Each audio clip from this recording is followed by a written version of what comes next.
Hello everyone. Today we are going to see the 7th chapter of our EVS textbook, that is Experiments with Water. So first let's see what is the meaning of float and sink. Float means to stay above the surface of the water. That means any object, if you will put it in water and it stays on the top of the water surface, that means that object floats in the water. While when you will take an object, for example a rock, and put it in the water, you will see that the rock directly goes under the water to the bottom of the container or the glass. That means the rock sinks in the water. Sink means to go below the surface of the water. So in this case, the cork stays on the surface of the water. That means it floats, while the rock goes to the bottom or below the surface of the water. That means a rock sinks in the water. But why a cork floats while a rock sinks in the water?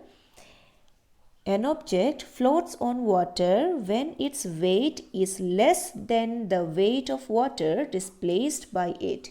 Children, here you can do one activity. You take a bucket of water and fill it half with water. You can mark the level of the water on the bucket, then put one of your hand inside the water. Then again try to mark the level of the water. Can you see any difference? When you put your hand inside the water, then you will see that the water level increases. That means the water is being displaced.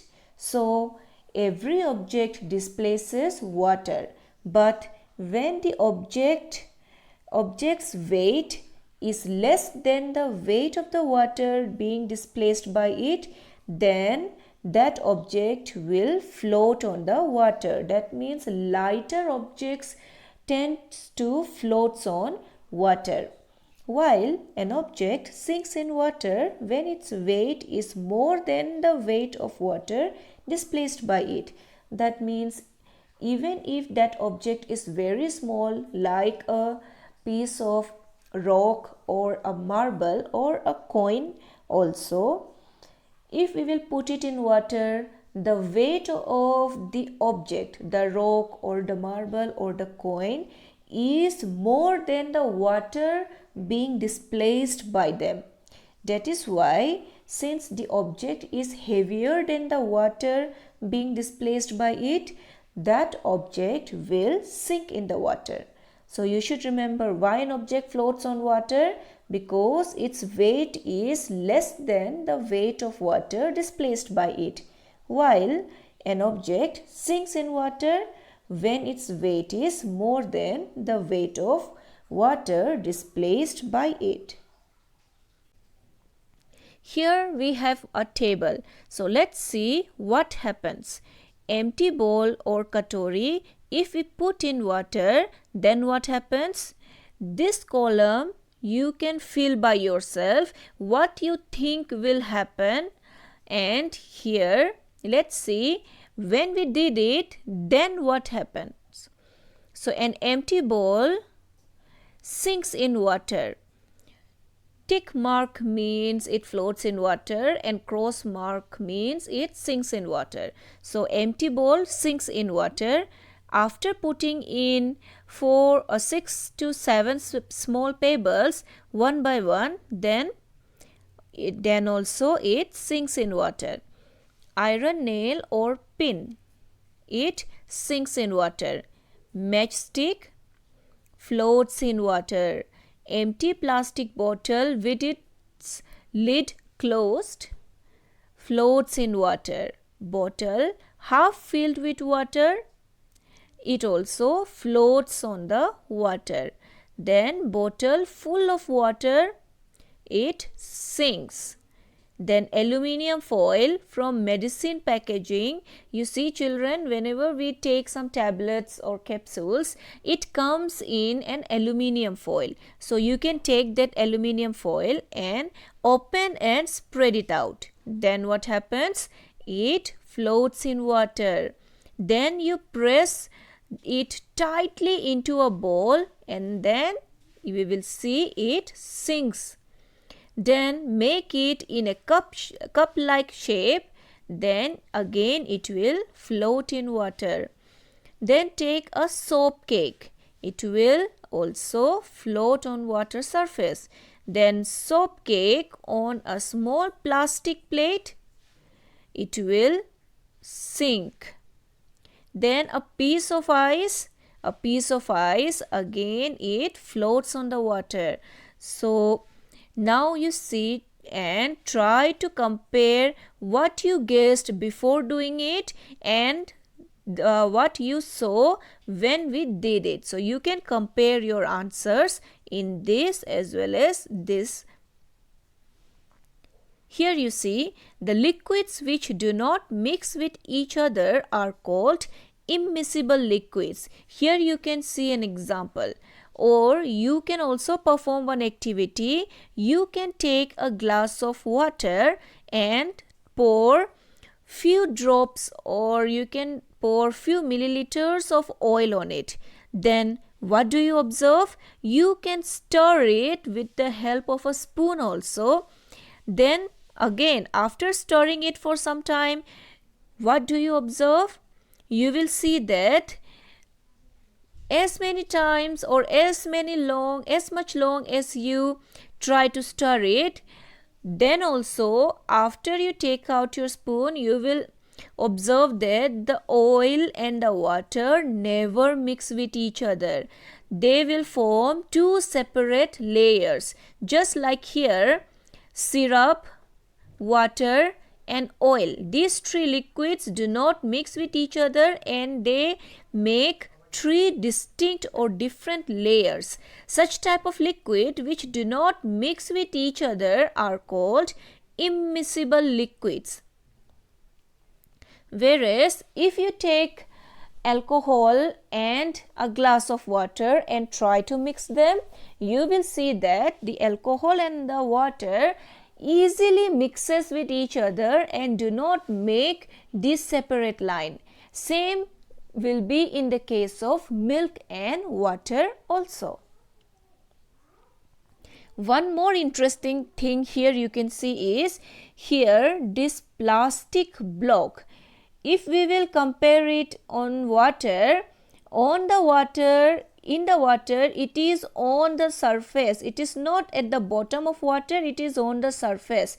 That means in water this plastic block will float, but when we will take this plastic block in comparison to oil, you will see it is at the bottom of the oil.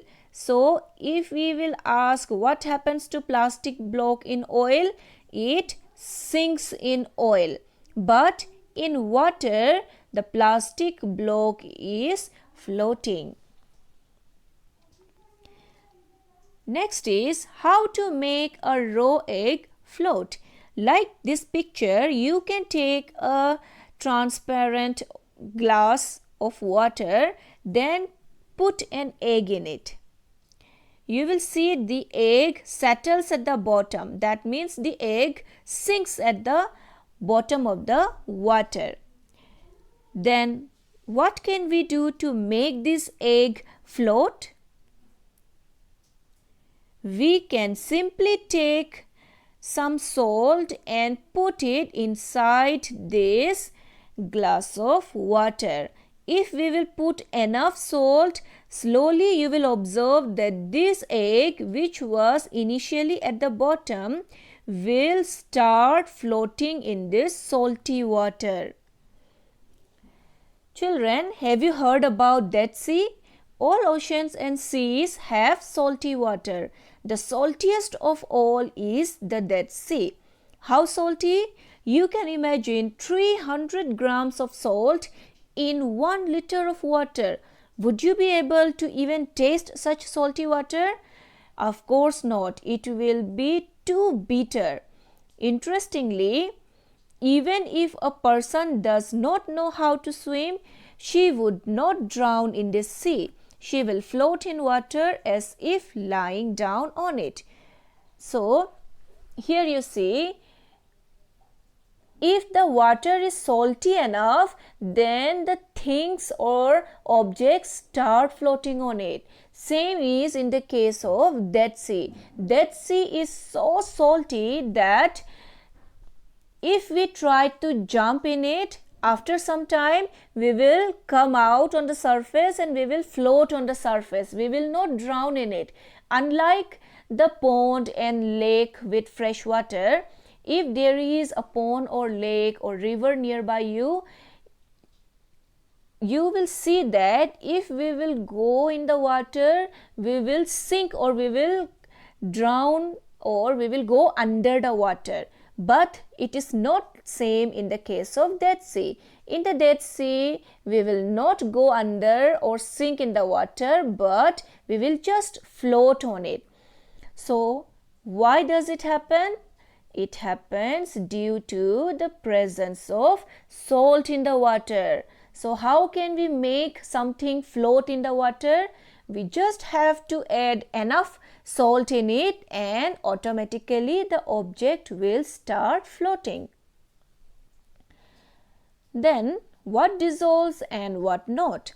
You see, children, take a glass of water and 1 tablespoon of sugar, put it in the glass of water and stir it.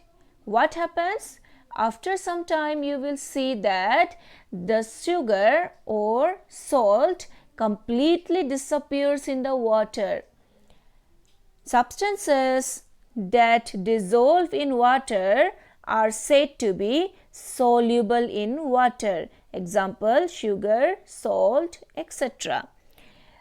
Just like sugar and salt, when we mix them, they completely dissolve in water or disappear in water. So, they are known as soluble in water. But if you will take a tablespoon of soil or sand and again put it in a glass of water, and you can stir it for as long as you want, and after that leave it still for about 15 to 20 minutes. Then when you will come back, you will observe that the soil or the sand settles at the bottom and doesn't disappear in the water. So, substances that do not dissolve in water are said to be insoluble in water. Example, sand, stone, etc. So, what we have learned in this slide? Substances like sugar and salt completely dissolves or disappears in water, so they are known as soluble in water. While sand or soil or small pieces of stones, if we will try to put them in a glass of water and stir them, they do not disappear in water or they do not dissolve in water, and such objects are known as insoluble in water. So again, let's try to do another activity. Here some things are mentioned. You can collect them and let's see, does it dissolve in water or not, and then what happens after keeping it in the water for 2 minutes. First, if we will take salt and put it in a glass of water, it dissolves in water, and after 2 minutes it is completely dissolved in water and you will not be able to see it. Then soil doesn't dissolve in water and after 2 minutes it starts to settle at the bottom. Then chalk powder doesn't dissolve in water and after 2 minutes it will also settle at the bottom. 1 spoon of milk completely dissolves in water, and after 2 minutes it will mix completely with the water, and you cannot separate it, or you will not see any distinct layers of milk and water. Then if we take oil, oil does not dissolve in water, and after 2 minutes we will see that the water and oil will make two distinct layers, and the oil will float on the surface of the water.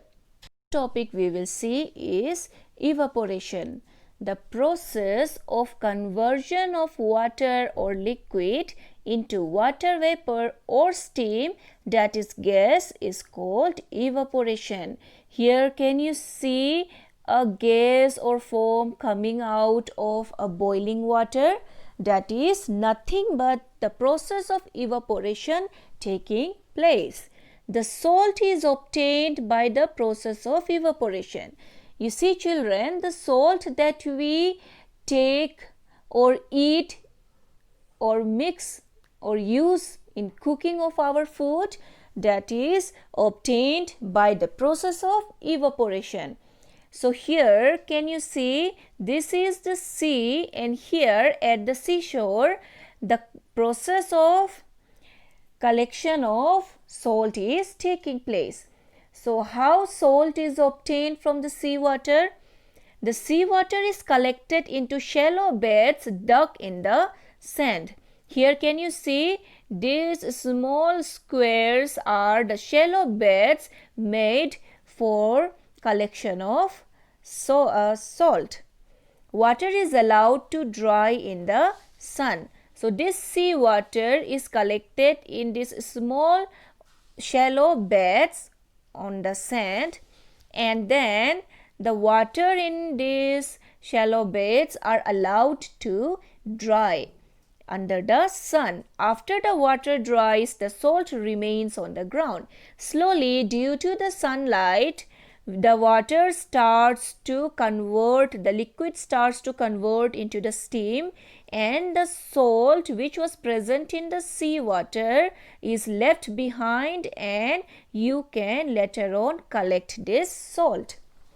So children, try to compare it with a pot of boiling water.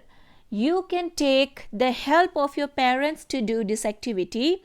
Take a pot and pour 1 liter of water in it, and then put it under the flame.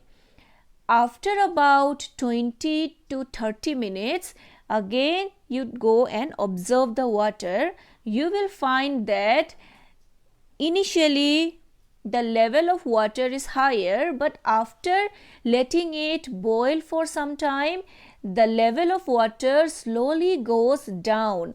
That means the water disappears from the pot slowly. It is only in the form of steam, which we can see in this picture. This gas coming out is nothing but the steam.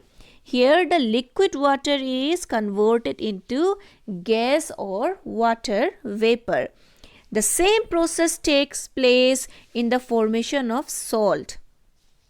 Earlier, the salt was mixed with the water, completely dissolved in the water, and when we take it in these shallow beds, the water, due to the sunlight, the heat of the sunlight, the water gets transformed into steam and goes up, and when the level of water decreases in this shallow bed, only then we can observe the salt remains in this, and later on we can collect them. Whenever we talk about this salt, one thing always comes in our mind will be the Dandi March. So what is it? Let's see. This incident took place in 1930. You remember children which year Dandi March took place? This incident took place in 1930, before India became independent. So children, in which year did our country got its independence? Yes, India got its independence in the year 1947. For many years, the British had made a law that did not allow people to make salt themselves. They had also put a heavy tax on salt. By this law, people could not make salt even for use at home. How can anybody live without salt? Gandhiji said. How can a law not allow us to freely what nature has given? Gandhiji with several other people went on a yatra, long walk from Ahmedabad to the Dandi seashore in Gujarat to protest against this law. So you see children, according to this law, the people of our country were not allowed to make salt even for their own use at their homes, and if they want to make salt, they have to pay heavy tax for it. But salt is something which we require in our food. Along with giving us the taste, the salt also prevents us from suffering from many diseases like goiter. So salt is very essential for us. In the earlier times, the people of our country were not having much money. Many of them were very poor. So if even for salt they have to pay such high tax, how come it is possible for them? That is why Gandhiji made a protest against them, and in the protest, Gandhiji along with many people went on a march or yatra from Ahmedabad to the Dandi seashore in Gujarat. That is why it is called as Dandi March. And the effect of this Dandi March is the government had to remove this law and people were allowed to freely make the salt. So children, here we have come to the end of our chapter. I hope you understood this chapter very well.